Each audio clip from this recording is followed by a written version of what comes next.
Hello mga bata! Nandito naman kayo sa Re-Learnings! Ako nga pala, si Teacher Rina, ang inyong kaantabay sa pagkatuto. Halina, buksan ang isipan, tungo sa bagong kaalaman.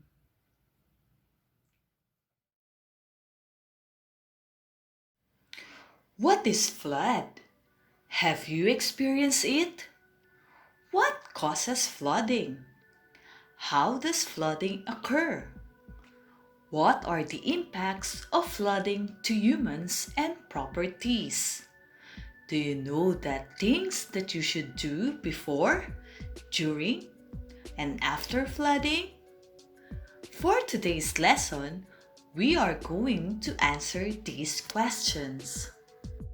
Flood is generally referred to as the running and overlaying of water on land. According to Haddam, Bullock, and Coppola 2011, flood is a superfluous water that swamps land and property that are ordinarily dry. Do you know that floods are hydrological phenomena and sometimes result from storm surges and tsunamis in the coastal areas?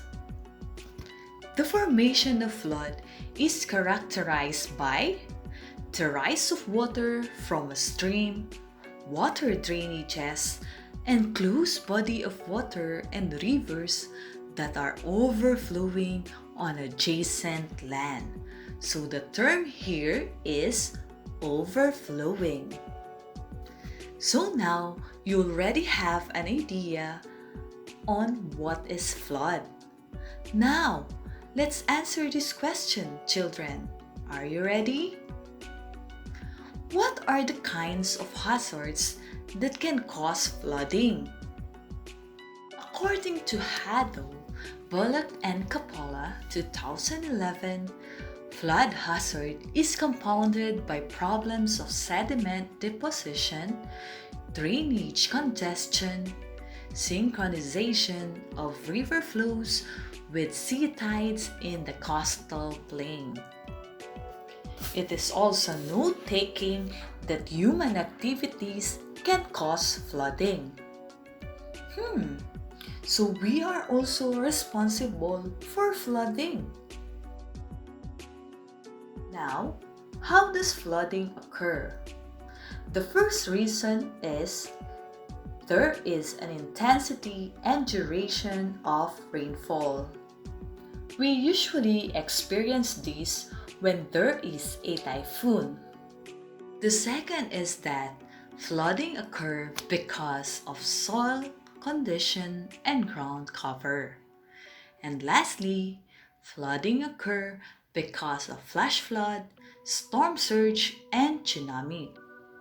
A flash flood is a rapid flooding of low-lying areas, washes, rivers, dry lakes, and depressions. It may be caused by heavy rain associated with a severe thunderstorm, hurricane, or tropical storm. On the other hand, storm surge is the rising of the sea as a result of atmospheric pressure changes and wind associated with a storm.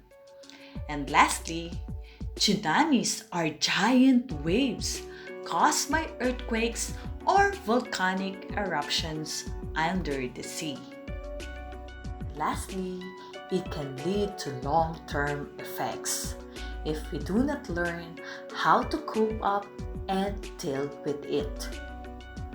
Children, do you know that flood has impacts to humans and properties?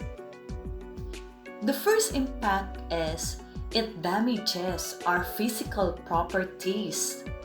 It may destroy our house or our appliances. Second one is that it causes financial burden. Since our properties were damaged or destroyed, we need to replace them and buy a new one. The third one is that It has emotional effects on us. This may lead to stress or depression. We tend to be frustrated and overthink. Lastly, it can lead to long-term effects if we do not learn how to cope up and deal with it. So, what must be done before flooding? Of course, the first one is you need to keep tuning in to news on TV and radio. You should be updated and informed on what is going on in your area so that you can plan ahead. The second one is you must be familiar with the frequency of floods in your area. This will help you in monitoring your status regarding flooding. And lastly, know the flood warning systems. I have here the flood warning system that pag-asa uses in warning the people. Yellow warning system. It means that flooding is possible. So, what is the response? You should monitor the weather condition. Green warning. It means that flooding is threatening. So, what is the response? Very good. Be alert for possible evacuation.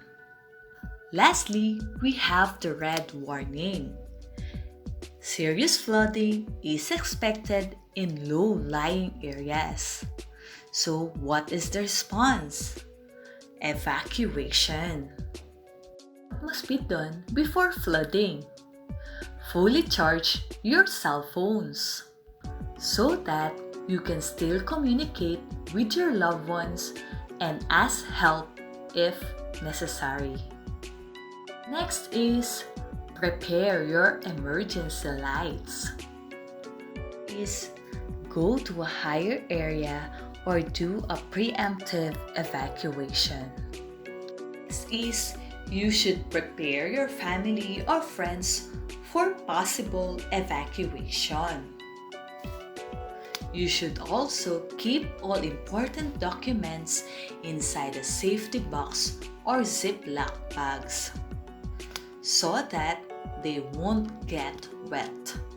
The next question is, what must be done during flooding? The first thing that you should do is keep calm and be alert and keep away from steep areas prone to landslide. Next is you should stay updated on news and public announcements. This will help you decide on what you are going to do. The third one is don't attempt to swim across flowing streams and flooded areas. This is dangerous for you or to your family. You might get drowned. The fourth one is watch out for snakes and wild animals. Since their home is filled with water, they will search and find a new home.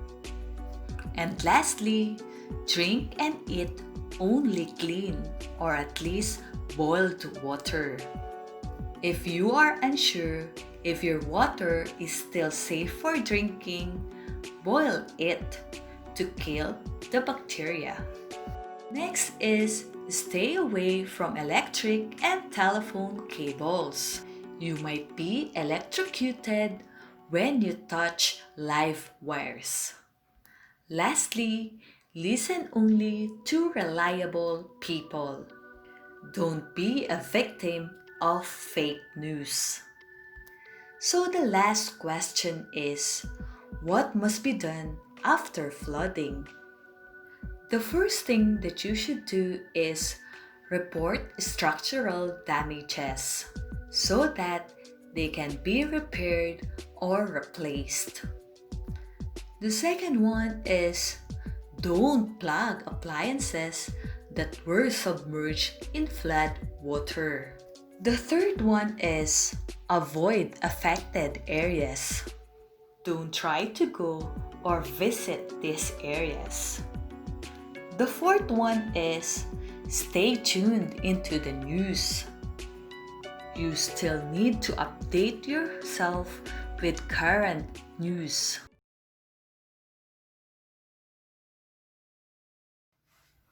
Naway may natutunan kayo ngayong araw, mga bata. Tandaan, laging tumutok sa re-learnings para sa mga ibang aralin na ating tatalakayin. Ito si Teacher Rina, ang inyong kantabay sa pagkatuto na nagsasabing, buksan ang isipan, tungo sa bagong kaalaman. Paalam! Hanggang sa muli!